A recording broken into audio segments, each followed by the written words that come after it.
Urban Meyer was once a college football legend, but his NFL career lasted just 13 games. How did a coach with 3 national championships fall so far, so fast? Was it arrogance, or simply a case of misplaced trust? At Florida and Ohio State, Meyer built dynasties, yet the NFL exposed flaws his college success had masked.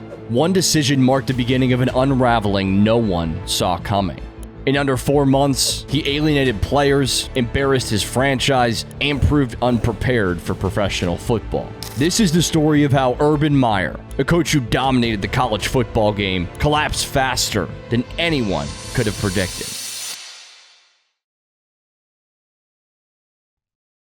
Urban Meyer's move to the NFL was supposed to be a fresh start. After stepping away from Ohio State in 2018 citing health reasons, he spent 2 years in the broadcast booth before the Jacksonville Jaguars offered him a chance to rebuild their franchise. The Jaguars had just gone 1-15, landing the first overall pick in the 2021 draft. Meyer saw this as an opportunity to mold a young team, led by a star quarterback, Trevor Lawrence. But his tenure collapsed almost immediately, starting with a single hiring decision that exposed his lack of NFL awareness.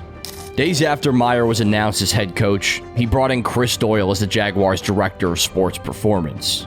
Doyle had spent 20 years at Iowa, where players accused him of racist remarks and bullying, leading to his $1.1 million exit in 2020. The Fritz Pollard Alliance immediately condemned the hire, calling it, quote, simply unacceptable, and clashing with the NFL's commitment to inclusivity. Players and analysts were stunned. How could Meyer bring someone with Doyle's reputation into a league increasingly focused on player welfare? The backlash forced Doyle's resignation within 48 hours. In college, absolute authority can translate into results, but the pros demanded collaboration and respect.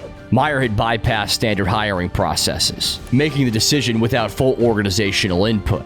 Reports later revealed the front office was blindsided, a stark contrast to the Jaguars' initial statement that they thoroughly vetted this hire. This was the first sign Meyer didn't understand the NFL's cultural expectations. The league requires player input and accountability, not the autocratic control Meyer wielded in college.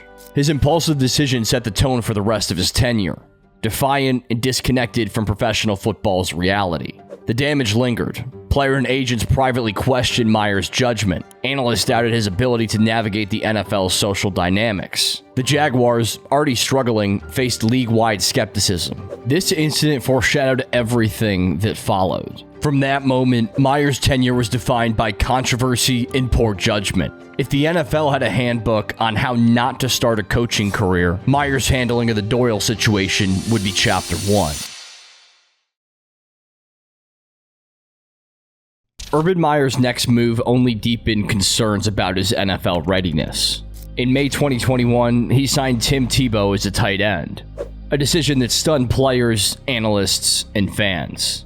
Tebow hadn't played in the NFL since 2015, when he failed to make the Eagles' roster as a quarterback. Since then, he had pursued a baseball career and worked at ESPN as an analyst. More importantly, he had never played tight end at any level. The move felt less like a football decision and more like a favor to Meyer's former college star.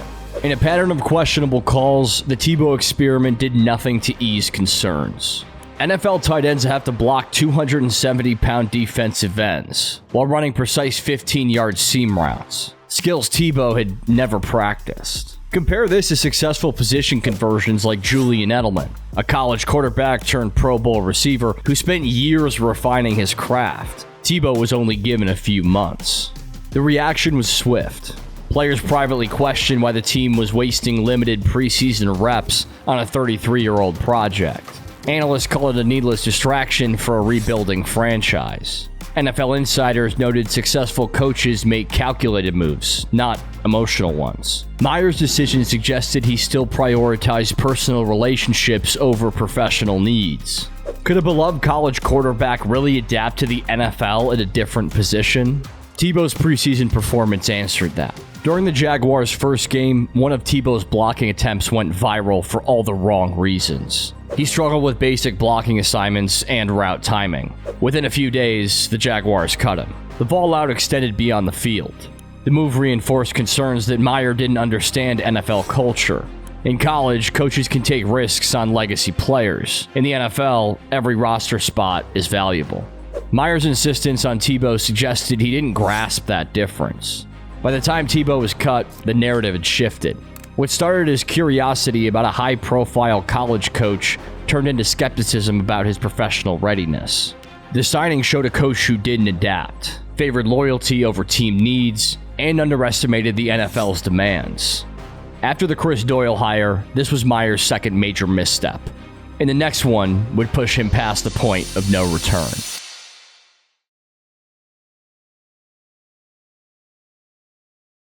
In October 2021, Urban Meyer's tenure with the Jaguars took another damaging turn. Just one day after a bitter loss to the Bengals, a video surfaced showing Meyer at his Columbus restaurant dancing closely with a woman who wasn't his wife.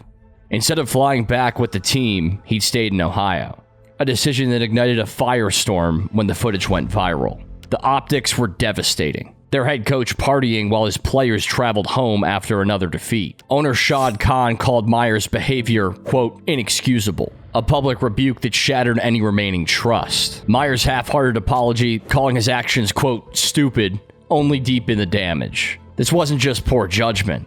It was the breach of the NFL's unspoken code. Coaches don't abandon their team after games, and they certainly don't create scandals during a winless season. The locker room fractured almost instantly. Players mocked Meyer's grind mantra during practice, a biting commentary on his hypocrisy. Reports revealed many felt betrayed, not just by the incident, but by Meyer's pattern of detachment.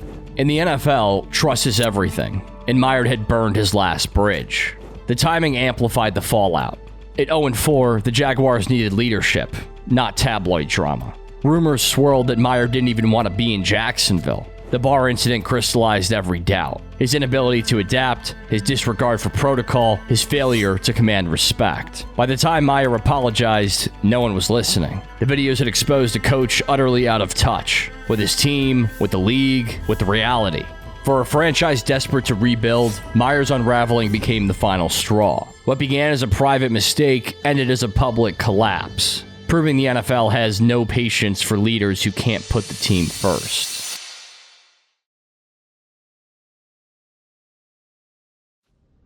One final misstep, and the coach's fate was sealed. The decisive blow to Urban Meyer's Jacksonville tenure came from kicker Josh Lambo's allegation that Meyer kicked him during a 2021 preseason practice. While stretching in a lunge position, Lambo claimed Meyer approached him, said, "Hey dipshit, make your kicks," and kicked his leg. When Lambo protested, Meyer allegedly replied, "I'm the head coach. I'll kick you whenever the I want." Witnesses corroborated Lambo's account. The story broke in December after Meyer survived earlier scandals. Meyer denied it as, quote, completely inaccurate, claiming eyewitnesses would refute Lambo.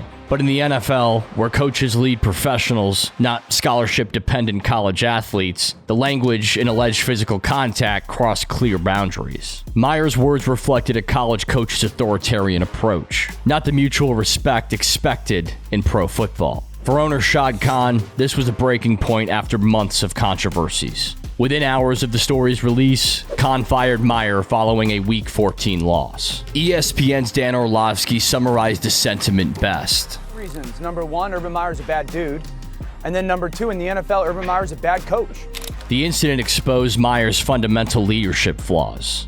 NFL coaches don't physically discipline players, yet Meyer allegedly saw intimidation as his right. This matches season-long pattern: humiliating staff meetings, skipped team flights, and alienating veterans. Where successful NFL coaches build trust, Meyer burned bridges. Some defenders of Meyer noted Lambo had been cut before the season and no one reported the August incident initially. But combined with Meyer's other controversies, the accusation carried weight. Even if the kick wasn't violent, the exchange suggested Meyer believed physical confrontation was acceptable, a perspective that backfires with NFL veterans. Meyer became the fastest fired non-interim NFL coach in 50 years. The Jaguars finished 3-14, while Meyer's reputation shifted from college legend to author of one of the worst NFL tenures of all time. The Lambo incident crystallized his failure, treating professionals like controllable college athletes, ignoring pro football's unwritten rules, and denying rather than reflecting on his mistakes. That alleged kick didn't just land on Lambo. It ended Meyer's NFL career.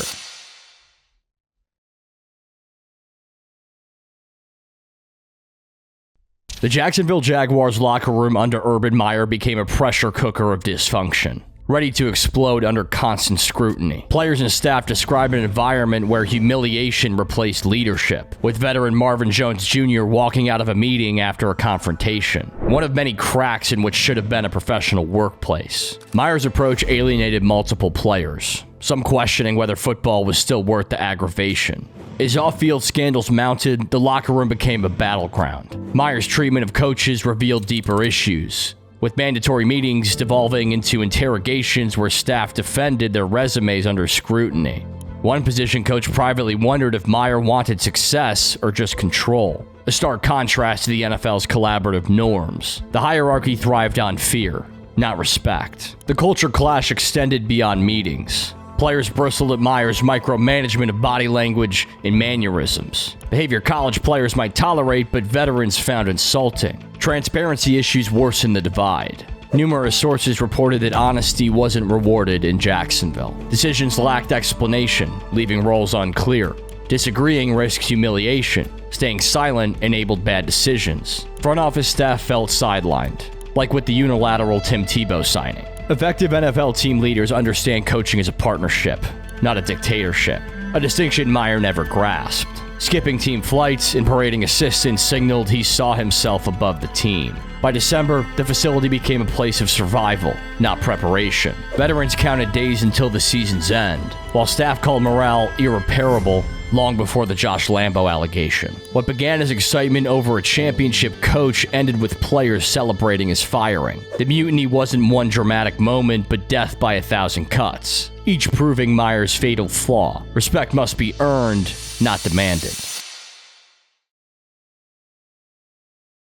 The Jaguars announced Meyer's firing at 12:35 a.m., a middle-of-the-night dismissal that mirrored the chaos of his 11-month tenure in Jacksonville. Most coaching changes happened during business hours. This timing underscored how urgently Jacksonville wanted to move on. The team's 2-11 record was bad, but the off-field scandals made Meyer's position untenable. The NFL's reaction was striking in its unanimity. No peers or analysts offered public support. One Jaguars fan tweeted, "The nightmare is over." Others shared previously untold stories, revealing palpable relief that their frustrations had been validated. Trevor Lawrence, the franchise quarterback, handled the fallout carefully. At his next press conference, he called the season, quote, challenging, but emphasized hope for stability. For a rookie expected to lead, Meyer's exit removed a major distraction. NFL insiders were blunt. Executives highlighted how Meyer had broken fundamental rules of professionalism. Coaches and agents privately doubted any team would trust him again. His reputation was destroyed in record time. Meyer vanished for weeks before resurfacing for an NFL.com interview. He called his tenure in Jacksonville, quote, the worst experience he's had in his professional lifetime. The financial fallout was equally as messy. With 4 years and $50 million left on his contract, the Jaguars sought to terminate it for cause, a rare move in NFL firings. Legal debates ensued, but the public fight itself was damning. Most coaches received buyouts. Jacksonville's refusal to pay Meyer showed how completely the relationship had collapsed. The experiment left lasting scars. Analysts question how Khan, an experienced owner, missed so many red flags. Lawrence's rookie year became a lost developmental opportunity. Meyer's failure also deepened skepticism about college coaches transitioning to the NFL. Adaptability matters, and he lacked it entirely. Meyer retreated to television work, his NFL aspirations in ruins. The coach who dominated college football became a professional cautionary tale. Unlike other failed coaches, he got no second chance. The league moved on, but his 13-game tenure remained a stark warning about ego and preparation. The 12:35 a.m. firing wasn't surprising. The shock was how long it actually took. From the Chris Doyle hire to the bar video to the Josh Lambo allegations, each scandal eroded Meyer's credibility. The timing was fitting. Jacksonville's nightmare had finally ended. Urban Meyer's 2-11 season record only scratches the surface of his Jacksonville collapse. His 13-game tenure became a masterclass in leadership failures. Meyer never adapted to NFL dynamics, prioritizing control over collaboration and personal ties over team success. His downfall delivers a stark warning. College dominance doesn't always translate to the pros. Meyer's reputation may never recover from this disaster. The real question isn't whether he can coach again, but whether any franchise or college football program would gamble on a leader who shattered trust so completely. In the NFL, credibility isn't just earned, it's the currency of survival.